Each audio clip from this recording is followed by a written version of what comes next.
नमस्कार दोस्तों, जय हिंद। जैसा कि आप सब यह जानते ही होंगे कि हाल ही में भाजपा सरकार ने अपने 3 साल के कार्यकाल को पूरा कर लिया।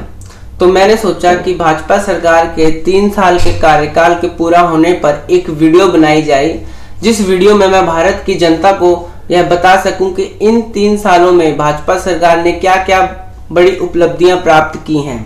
तो आज मैं इस वीडियो में आपको बताऊंगा कि इन 3 साल में मोदी सरकार की क्या बड़ी बड़ी उपलब्धियां रही तथा यूपीए और एनडीए सरकारों के कार्यकाल के दौरान भारत में क्या बड़ा बड़ा परिवर्तन आया है। यह सारी बड़ी बड़ी बातें मैं आप सबके समक्ष रखूंगा, जो यह दर्शाएंगी कि मोदी सरकार और पहले की कांग्रेस सरकार के दौरान भारत में क्या क्या परिवर्तन आया है। दोस्तों, कल यानी 18 मई 2017 को अंतर्राष्ट्रीय न्यायालय ने कुलभूषण जाधव पर अपना फैसला सुनाया है, जिस फैसले में न्यायालय ने पाकिस्तान को फटकार लगाते हुए जाधव की फांसी पर रोक लगा दी। साथ ही यह आदेश भी दिया है कि अगर पाकिस्तान ने अंतर्राष्ट्रीय न्यायालय के फैसलों का उल्लंघन किया तो पाकिस्तान पर अंतर्राष्ट्रीय प्रतिबंध लगाया जा सकता है।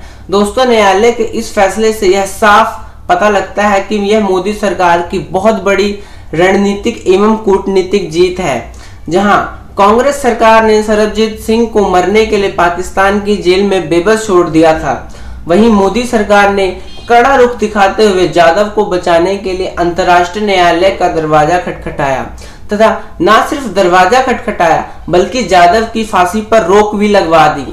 दोस्तों, यह दर्शाता है कि मोदी सरकार अपने भारतीय नागरिकों के प्रति कितनी ज्यादा सचेत है और वह यह बिल्कुल बर्दाश्त नहीं करेगी कोई दूसरा देश भारतीय नागरिकों के अधिकारों का हनन करे। दोस्तों, कांग्रेस सरकार के दौरान क्या होता था? पाकिस्तानी सेना बॉर्डर पर गोलाबारी करती थी, फायरिंग करती थी, तो सेना को कोई बड़ी कार्रवाई करने के लिए दिल्ली में बैठी सरकार से इजाजत लेना पड़ता था। परंतु अब स्थिति वैसी नहीं है। 2014 में भाजपा सरकार के आते ही परिस्थिति बिल्कुल विपरीत हो चुकी है। भाजपा सरकार ने देश की सेना को पाकिस्तानी सेना का ईंट का जवाब पत्थर से देने का आदेश दे रखा है। इसलिए भारतीय सेना ने इतिहास में पहली बार 2 सर्जिकल स्ट्राइक करके दुनिया को यह संदेश दे दिया है कि यदि किसी भी देश ने या किसी भी देश के किसी भी आतंकवादी संगठन ने भारतीय सेना या भारतीय नागरिक या भारत देश के खिलाफ आग भी उठाई तो भारतीय सेना उसे उसके देश में घुस के उसका अंत करेगी।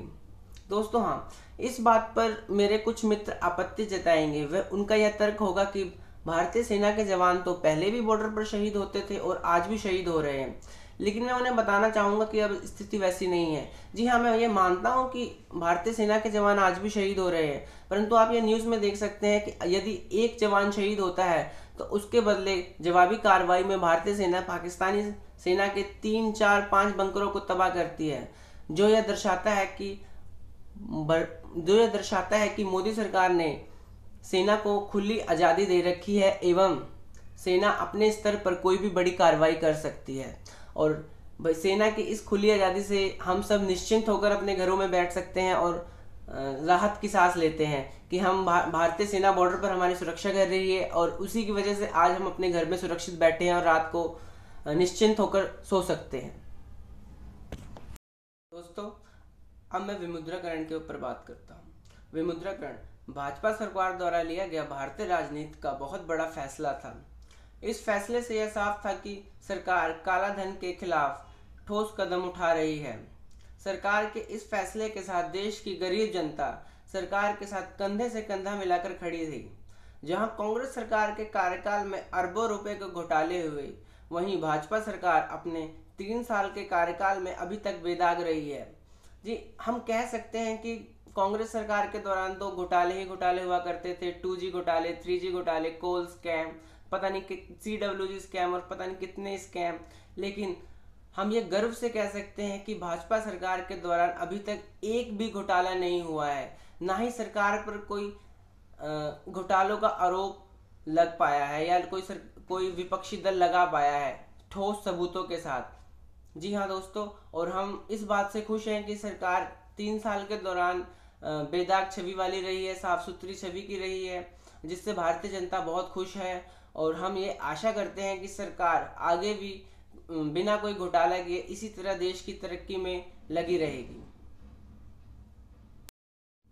दोस्तों, इन 3 सालों में भाजपा सरकार ने हर क्षेत्र में बढ़ चढ़कर विकास कार्य किए हैं। चाहे वो बिजली का क्षेत्र हो, सड़क का क्षेत्र हो, निर्माण कार्य का क्षेत्र हो, रेलवे का क्षेत्र हो या फिर कारखानों का क्षेत्र हो, भाजपा सरकार कांग्रेस के मुकाबले हर क्षेत्रों में अव्वल रही है। जी हाँ, अगर हम कांग्रेस की बात करें तो 60 सालों में कांग्रेस देश के करोड़ों ग्रामीण क्षेत्रों में बिजली तो दूर, बिजली के खंभे तक नहीं गाड़ पाई, परंतु भाजपा सरकार ने महज 3 सालों में उन ग्रामीण क्षेत्रों को चयनित किया तथा वहां बिजली पहुंचा दी। अब वहां उन ग्रामीण क्षेत्रों के लोगों ने जब बिजली देखी तो वह काफी खुश हैं और भाजपा सरकार की काफी प्रशंसा कर रहे हैं। जी हाँ दोस्तों, हाल ही में एक रिपोर्ट भी आई थी, जिस रिपोर्ट के अकॉर्डिंग जो कि एक अंतर्राष्ट्रीय रिपोर्ट थी, उस रिपोर्ट में यह कहा गया था कि भारत देश पिछले साल अपने देश के नागरिकों को बिजली मुहैया कराने में विश्व में 67वें नंबर पे थी, परंतु इस साल भाजपा सरकार के दौरान वह नंबर घटकर 27वें नंबर पर आ चुकी है, जो कि भारत देश के नागरिकों के लिए एक बहुत बड़ी खुशखबरी है। और यह रिपोर्ट यह दर्शाता है कि भाजपा सरकार अपने देश के हर नागरिकों को हर प्रकार की सुविधा पहुंचाना चाहती है।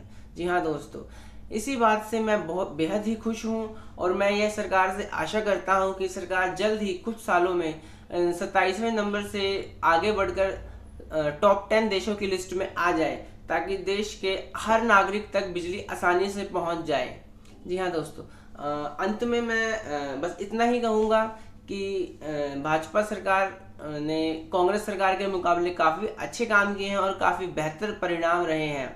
और भारतीय जनता पार्टी के सरकार में काफ़ी परिवर्तन भी आए हैं, जो कि परिवर्तन पॉजिटिव रहे हैं। और अंतर्राष्ट्रीय स्तर पर भी भारत देश की छवि काफ़ी सुधरी है।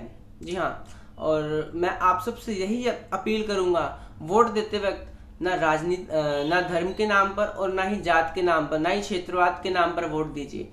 अपना वोट सिर्फ काबिल उम्मीदवार को दीजिए। जी हाँ दोस्तों, अब इसी वाणी के साथ मैं अपनी वाणी को विराम देता हूँ। धन्यवाद। जय हिंद।